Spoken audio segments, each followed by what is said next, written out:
There were theories, of course. There are always theories in a small valley. But the wooden crate arrived the way certain gifts do, without explanation, without apology, and at the right moment for exactly the right people, even if none of those people knew it yet. Good evening. I'm Sedalia Voss. Tonight's letter is a little different from the ones that came before it. There is no cedar box, no folded paper tucked away. What I have instead is a story that arrived the way the best valley stories do, in pieces, from several directions at once, each person holding a different corner of it until you lay them all flat and see the whole. I have a note from a school teacher, several entries in different journals, a few lines in a store ledger, and one small metal tag, tarnished, with a name stamped into it unevenly. I'll tell you the name at the end. Pull the covers up. The fire is lit. The Surprise on the Porch.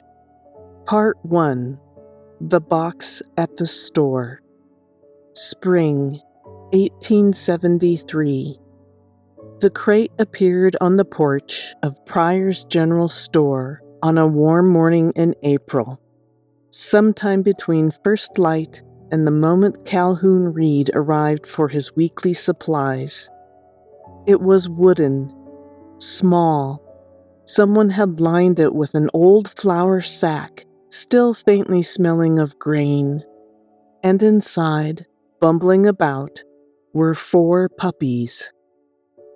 Calhoun stopped in his tracks upon seeing the commotion coming from inside the crate. He stood in the doorway, looking down at them for a moment, one mostly black, one brown, one the particular orange of creek clay, one so pale it was nearly white. Then looked up at Miss Myra Adeline Pryor, who was already behind her counter with the expression of a woman who has seen the crate, assessed the situation, and arrived at a firm conclusion. "They were there when I opened," she said, without looking up from her ledger. Said Calhoun. "I don't know whose they are." "I don't need a dog." Her last sentence was delivered with particular clarity, in the tone she reserved for matters she considered settled. Calhoun looked back at the crate. The pale puppy opened its eyes, murky hazel in color, unfocused, and made a sound that was not quite a bark, a declaration, an announcement of presence. "Ma'am, I don't need 4 dogs," Calhoun said. "That," said Mrs. Pryor, turning a page in her ledger, "is between you and them." He stood there for a moment longer, a man in the particular position of having arrived for flour and cornmeal and found himself responsible for something else entirely. From the porch steps behind him came a soft voice. "They're very friendly." He turned. On the top step sat a teenaged girl of about 14, dark-haired, sharp-eyed, with the focused attention of someone who had been there longer than either of the adults had noticed. She had her grandmother's quality of simply being present without requiring acknowledgement. Calhoun recognized her. He had known her since she was 7 years old, when she had appeared at his cabin door holding a jar with a crawfish in it and changed the shape of his mornings without meaning to. Clara Pryor, taller now, a willowy figure, just as certain of herself. "Yes, they are, Miss Clara," Calhoun said. "One of them has more color than the others," she said, "on the tips of its ears. I already looked. Calhoun looked at Mrs. Pryor. Mrs. Pryor turned another page. Calhoun scratched his head. Part 2. Eli Marshall. Eli Marshall arrived for his father's order approximately 10 minutes later, which was long enough for Calhoun to have set the crate on the porch railing and for Clara to have climbed up beside it. Clara had begun a thorough individual assessment of each puppy, narrating her findings to no one in particular. Eli was 17, Gideon Marshall's youngest son, lean and deliberate, with the quiet competence that goes unnoticed in a boy his age because it doesn't announce itself. He came around the corner of the store with a feed sack over one shoulder. He stopped when he saw the box. "Dogs?" he asked to the general air. "Puppies," Clara said, without looking up. "4 of them. One has extra color on the tips of its ears." "Are they foxhound?" "A mix, I think. Part mountain cur, perhaps. They look to be about 8 weeks old." Eli paused, quietly surprised by Clara's knowledge on dogs, but more so at how she had changed. He had seen her many times as a lively young girl. He was struck at how she had grown into a graceful young lady. He hadn't noticed until just that moment. He set his feed sack down on the steps and came up onto the porch with the elaborate casualness of someone performing indifference to an audience that was not fooled. He looked into the crate. The orange puppy, the clay-colored one, looked back at him with an attentiveness that was, for an 8-week-old creature, remarkable. It watched him the way a working dog watches, not just looking, but assessing, as if it was already learning the shape of the world it intended to manage. "That one's different," Eli said quietly. He glanced at Clara sideways. She was still looking at the puppies with complete absorption, her dark hair falling forward, entirely unbothered by his presence. "Eli Marshall," he said. "I know," she said. "Your father farms the North End. Your older brothers are Gideon Jr. and Samuel." A brief pause.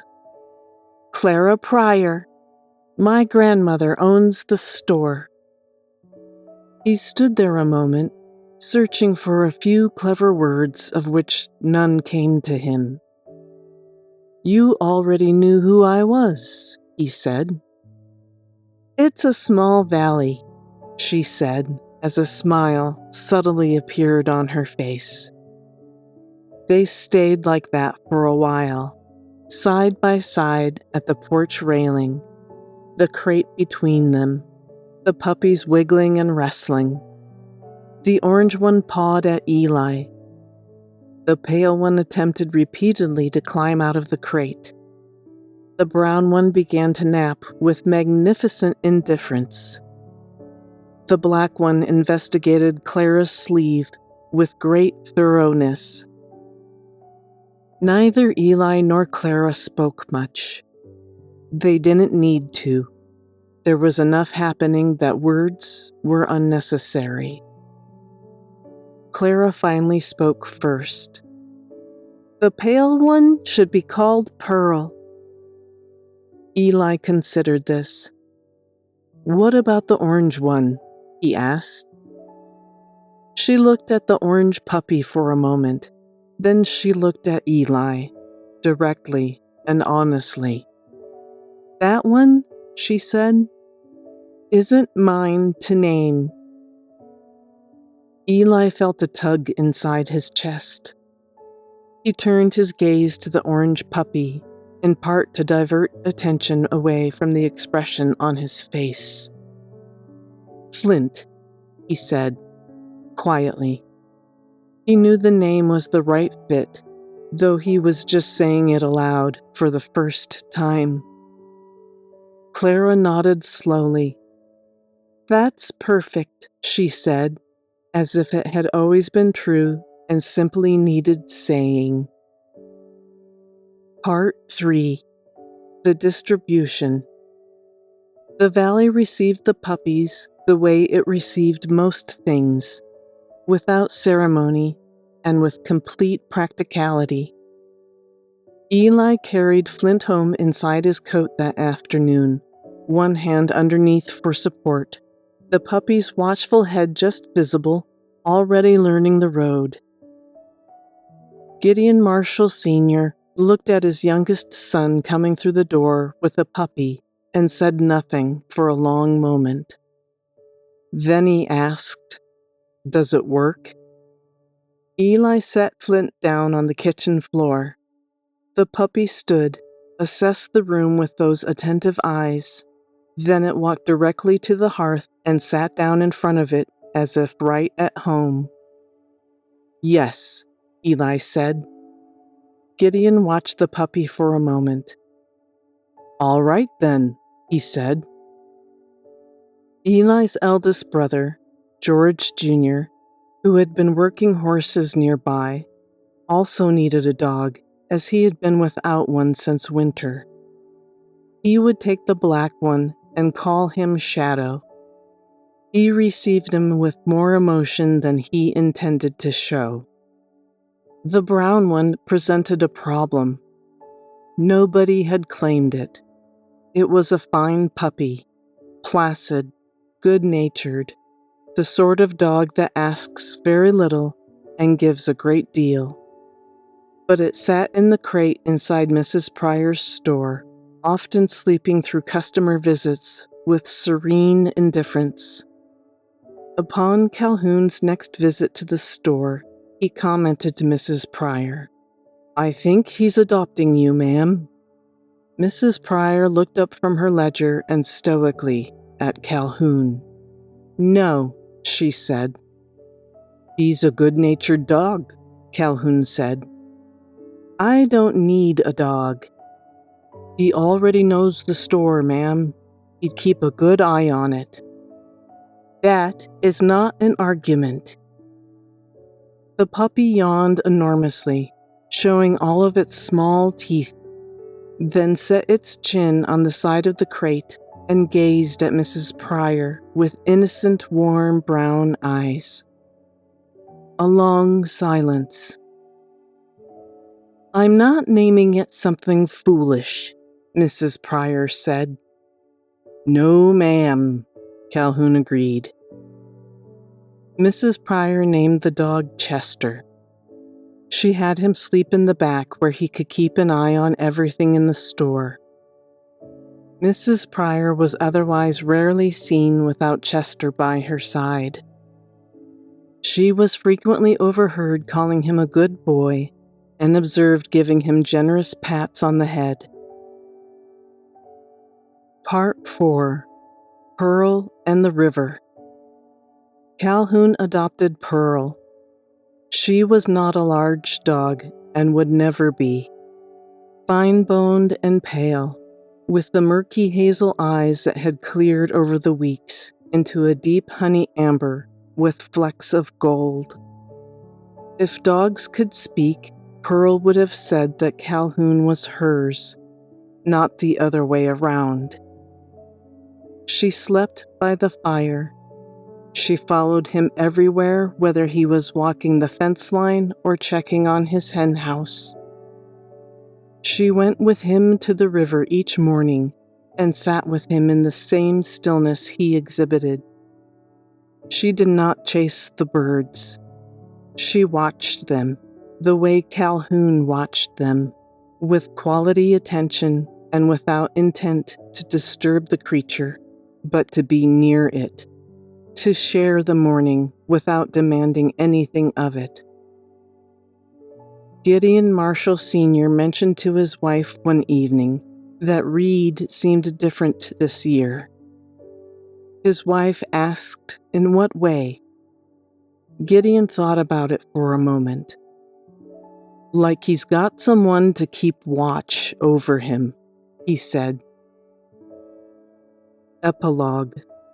A note from Sedalia. The small metal tag I mentioned at the start. I found the metal tag among items kept in a tin by the Harlan's Hollow Historical Society. Among letters, a survey map, a few photographs. I held it to the window light and read the names stamped into it unevenly. Pearl. An old yellowed paper tag was attached to the metal tag with string. The ink was so faint on the paper tag, I almost missed what was written on it. Reed. Harlan's Hollow. It was Pearl's dog tag. She belonged to Calhoun, and Calhoun belonged to her. I set the dog tag back in the tin carefully, the way you set down something that has been kept a long time and deserves to be kept a little longer. I thought about a wooden crate left before dawn on a store porch by someone who needed those puppies to find the right people and trusted the valley to manage it. I thought about a 14-year-old young lady who doted over a litter of abandoned puppies. About a 17-year-old young man who carried a puppy home inside his coat while steadying a feed sack over his shoulder. I thought about Mrs. Pryor, who did not need a dog, writing the name Chester in her store ledger on a sunny day in April in a hand that was, by all accounts, perfectly steady.